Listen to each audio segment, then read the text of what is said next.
So today on Reality Coaching for Writers, the question is, what does speculative fiction tell us about current culture and our future?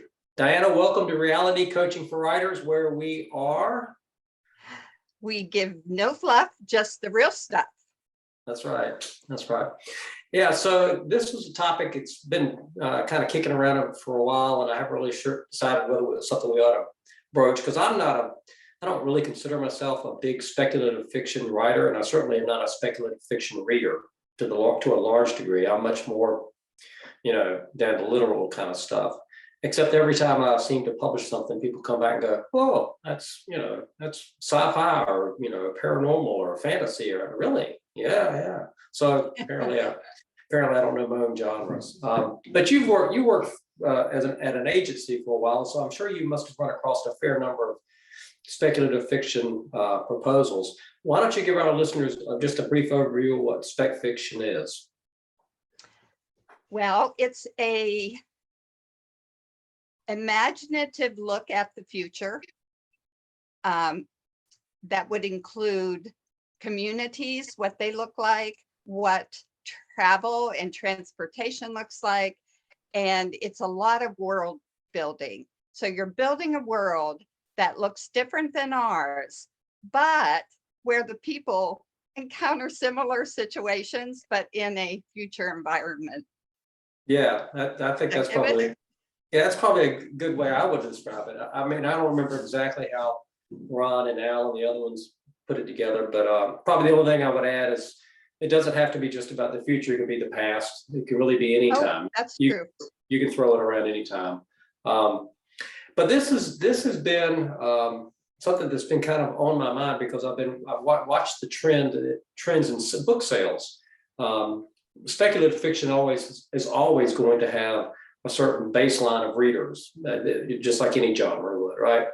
But it's really become very popular among young readers in the last probably 5 or 6 years. Before that, it's always been speculative fiction has always been a very attractive genre for young readers, but it's gotten even more so since before the pandemic and then after the pandemic, really. And that's kind of why I wanted to have this discussion, is because in some ways, I think it reflects what's going on culturally across the globe.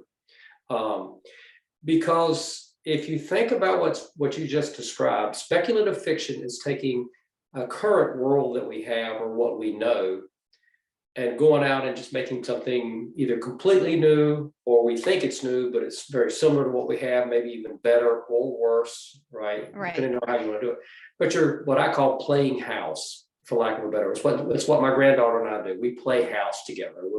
We bring in the dolls, and they're either married or not married. And we build a house, and we have furniture, and we go on trips, and all this is in make-believe, right? No, that's what you're doing in speculative fiction. You're making all this stuff up.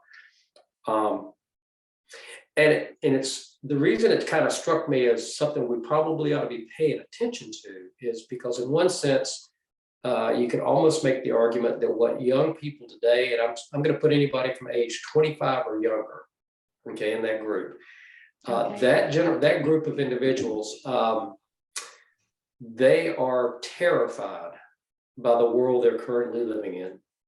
Their foundation has been so rocked that they're looking at the future and they don't see stability. And so in that sense, speculative fiction is a comfortable genre for them, because then they can build their own fantasy world or live through characters in a fantasy world and find safety for a while in that world. Wow. Yeah, Eddie, that's so interesting, because I met with a writer this past week, and she wanted to write a graphic novel. And so while I was sitting there, she asked me a question, and I thought, I'm going to send an email right now, Steve Lobby, and ask him a question about graphic novels, because I know he has interest in fantasy and what we're talking about. And and that's always been where he likes to read, and he has passion for that. I mean, he reads broadly, of course, but he had a particular interest in that. And it was interesting. He came right back to me and he said, there's one Christian publisher that is entertaining bringing in a graphic novel line. And he wasn't free to say who that was yet.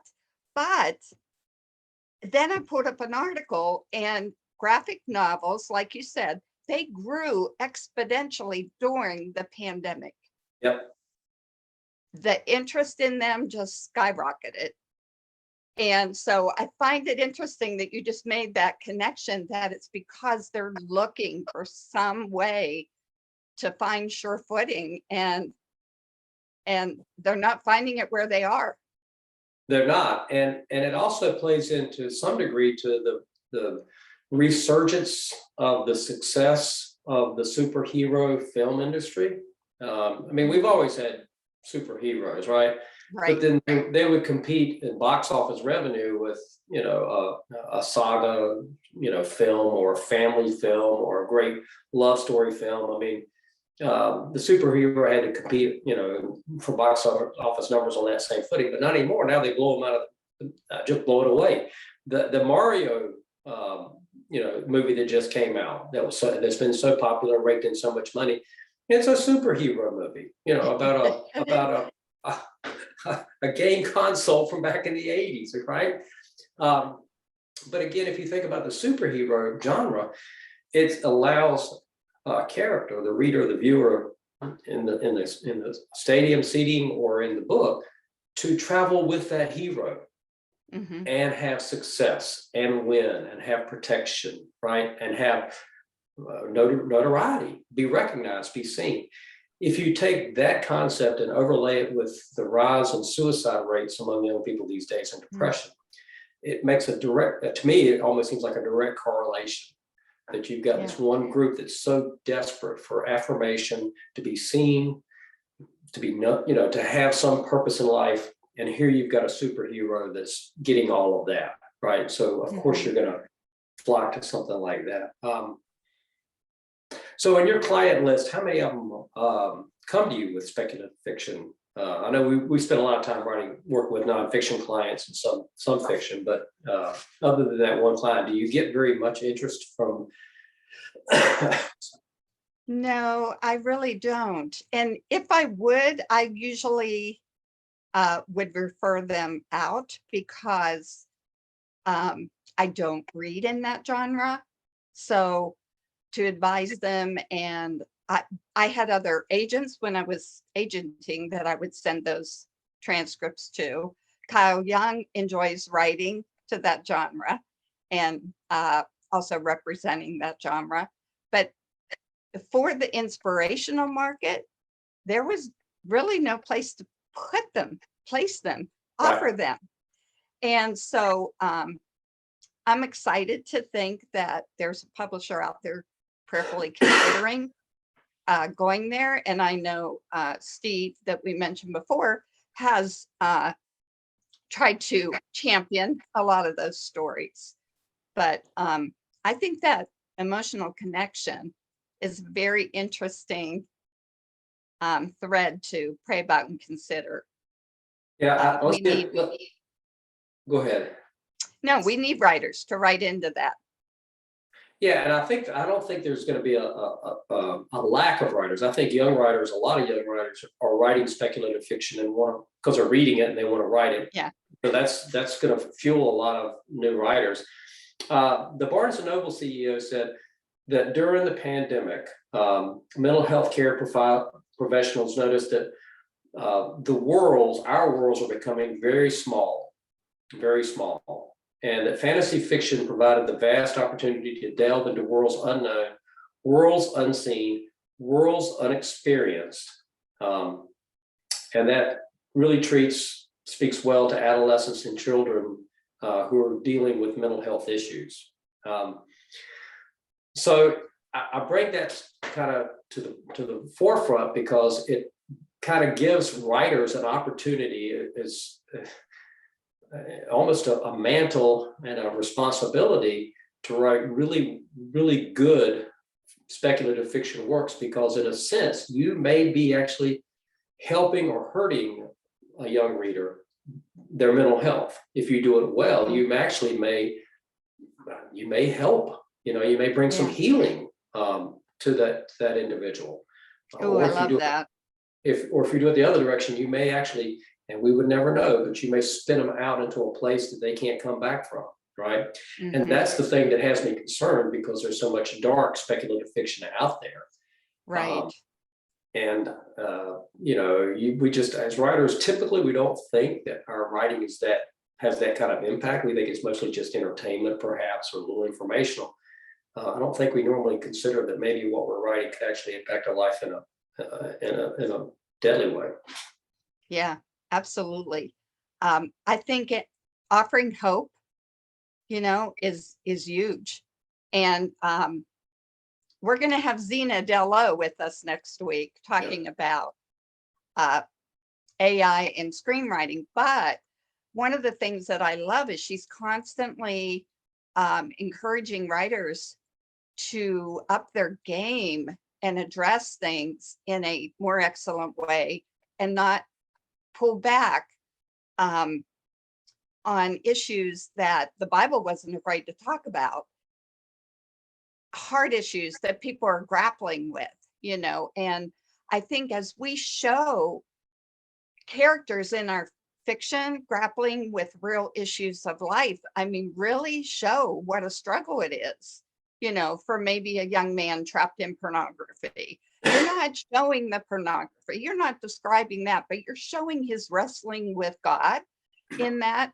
And then there's hope that comes in, and he finds a way to someone to talk to that understands his struggle, but yet offers him hope. That's going to be a stepping stone to help somebody that struggles with that same issue.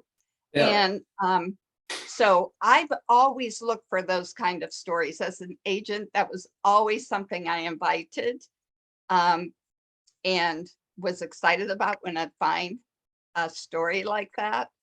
But you've just reminded me that I did encounter many speculative pitches at conferences.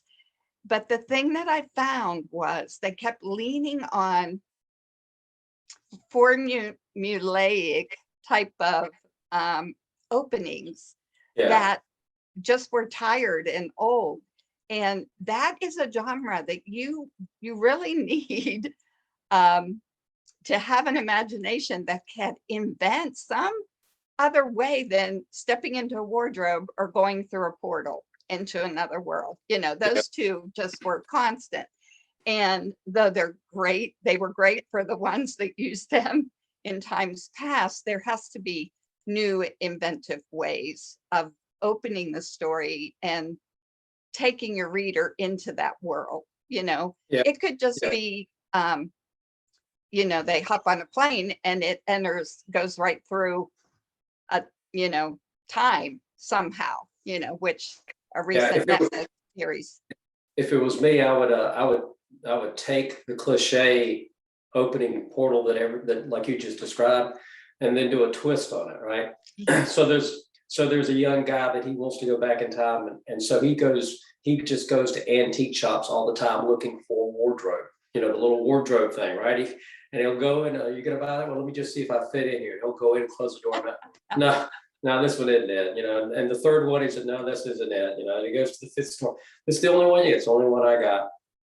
Never mind. I'll go and just go in and see. No. All right, I'll go in. He goes in, closes the door, tries to open the door, won't open it. Hey, stop joking around. Hey, and this goes on for a few seconds. And then when he does open it, he's back, right? So it's just like you said, if you're going to do it, find a way to make a twist out of it. Yeah. So let me give you an example. So the openings are what's important. Let me give you an example of a way to write a. Go ahead. What, Eddie? I said, let me give you an example to write a really short speculative fiction the opening book in the series where there's hope at the end of it. Let me know if that works. Is that okay? Okay. All right. Yeah. So first off, we have to talk a little bit about what speculative fiction, what it has to have. And that's part of what's driving, I think, some of the sales. And that is, it has to have foundational truths that anchor the story, right? There has to be a foundation. You can't have everything speculative. You just can't make up everything. There have to be some things that are elements of truth in the world we live in now, in order to anchor the story. So if you're going to go in outer space, you have to have a planet Earth to leave from, right? That kind of thing. So here's the story. There's nothing but chaos in the galaxy. There are no planets, no stars, nothing but darkness, just a vast void of blackness, right? And then a voice speaks out of nowhere, and light, a beam of light, just shoots through, right? And the next thing you know, the darkness and the light have been separated, and immediately stars come out. I mean, it just blows up the sky, blows up, right? And you see where I'm going with this, right? You get stars, you got planets, you have days, you have nights. All this happens so quickly, right? And the next thing you see is on this one globe, you see vegetation beginning to sprout up and come in, just flowers are blooming really fast. And then all of a sudden there's this creature that just comes from the dirt, and he stands, and it looks like a guy. It's like somebody we would recognize, right? That's the creation story, right? That's the story we know. Yeah. Here's where the hope comes in. At the end of that, I think it's the 3rd chapter of Genesis. At the end of the 3rd chapter, after the world has been established, you've got the family, you've got everything that we now recognize as, a normal story, right? The offspring of the man and the woman are dead, right? Cain kills Abel, right? Cain isn't dead, but he's banished. He's sent away. And there's poor Adam and Eve, the two left that were created from this. And they're kind of sitting there looking at each other going, is this it? This is all there is. I mean, it's nice, but it was the people, it was the kids, it was their laughter, the offspring. That's what we miss, right? And at the end of that first episode book, there's Seth, the new child. And that gives you the hope for the next episode in the series, right? So that's kind of how,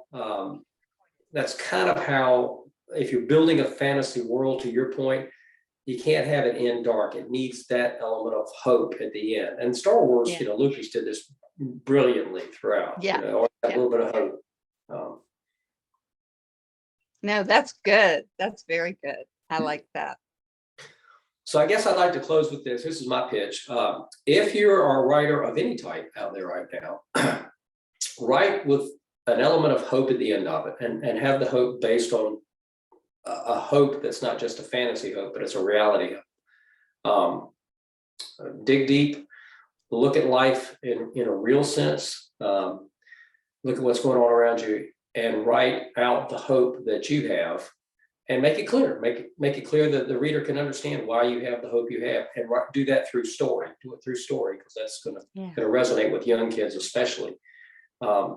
If you do that, like I said, you may reach a generation, and you may be bringing up the next C.S. Lewis, Tolkien. You never know. They may read yours and go, I can do better than this. And hopefully they will do better than us, right? Right. What's your final comment? Oh, that's good. That's good.